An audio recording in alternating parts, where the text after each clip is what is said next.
Do you remember the moment you realized that the world had changed?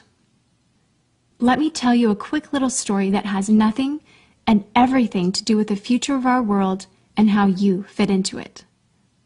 In 1917, the United States faced a huge problem.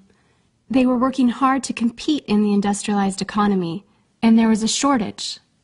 Not a shortage of oil or coal or other natural resources, a shortage of people, specifically obedient factory workers. The solution to this economic dilemma? It was an experiment of sorts. It hadn't been done before, until someone thought of it. Mandatory public school. Unfortunately, the initial purpose of the United States public school system was not to inspire children or generate scholars. And it wasn't created for dreamers, people who color outside the lines, break the rules, and challenge the status quo. The public school system of the early 1900s was invented to create a nation full of adults who would obediently do their jobs in the factory assembly lines. Teaching kids to sit in straight rows and scheduling the entire day with the ringing of bells wasn't by chance. Punishing those who didn't conform was purposeful. These were the skills they would need to join the labor force. Intentional or not, this early method of turning dreamers into workers was an investment in the nation's economic future. And it worked. This then led to several generations of productive, fully employed workers. But it isn't working anymore. Why? Our economy has changed. We don't live in an industrialized economy anymore. We live in a connected economy. Right now, there are more users on Facebook than there were people on the planet 200 years ago.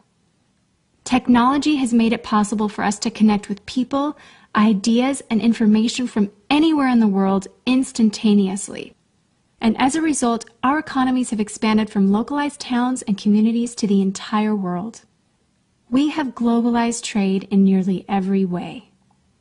In the past, the obedient, do-what-you're-told without question people were rewarded for working hard and putting their dreams aside in order to toe the line. They were given well-paying jobs that led to long-term careers. They were guaranteed pensions, benefits, and the promise that they would always be taken care of. And they were. But that promise is gone for most of us today. Even if you have a white-collar job, the majority of white-collar workers are still working in a factory. Instead of operating a sewing machine or welding a widget, they now push pencils, type on keyboards, or process paperwork. It's still factory work because the entire focus of the day is spent on increasing productivity, which leaves little room for creativity, spontaneity, or individuality. The educated, hard-working masses are still doing what they're told, but they're no longer getting what they deserve. Even if you do everything you are told to do today, graduate from high school, go to college, get a degree, work hard in whatever job you can find, if you're lucky enough to find one, you're not guaranteed anything. Companies are being forced to change or die right now. Layoffs happen much more often than job openings appear, and the highest paying jobs are disappearing or heading overseas at an alarming rate.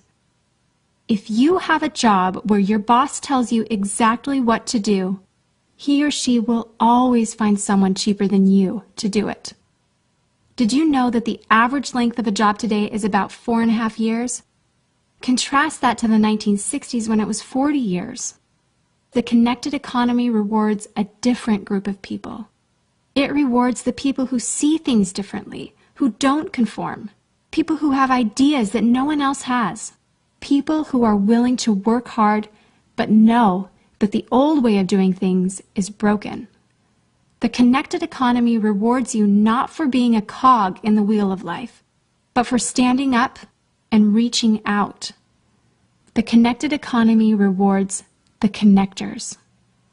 Whether it's connecting a person to a person, a business to a business to a product, or a product to a person, those who learn how to connect are the ones who will survive and excel in the connected economy. That is how the world has changed. It's not about to change, It already has. Things are different now, and they're not going back to the way they used to be. Look at Facebook. What's their product? It's you. Your network, your information, your ideas, they all have value. Does Facebook pay you for the money they make selling your information to advertisers? No.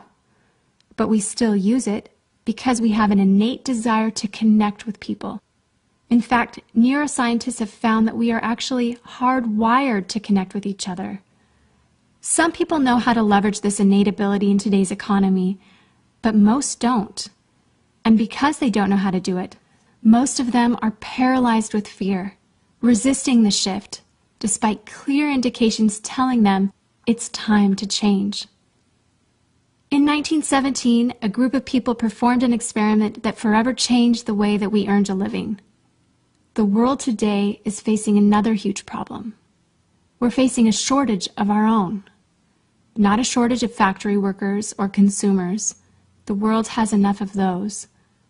We have a shortage today of dreamers and connectors. And so, we're holding our own little experiment. And you happen to be the subject of it. This 8-minute presentation was specifically designed to seek out and find the connectors around us. Those who recognize that we are on the brink of the next economic revolution, who are ready to thrive in the connected economy, and who are searching for the best way to do it. The internet and technology are rapidly changing the way that we do everything today, including how we make a living. It's not too late to embrace the change and find a way to make yourself relevant and profitable in our brave new world. And that's why we've invited you here today. We've created something that rewards you for connecting. It pays you for bringing people together behind a cause, product, or idea. And we have systematized it and made it so that you can do it from anywhere, with anyone, at any time. If you are passionate about helping people, if you are passionate about changing lives, if you want to position yourself to be a capitalizing force within the connected revolution instead of just a bystander, let's start now. Do you remember the moment you realized that the world had changed? How about the moment you realized you could change with it? Are you ready for the details?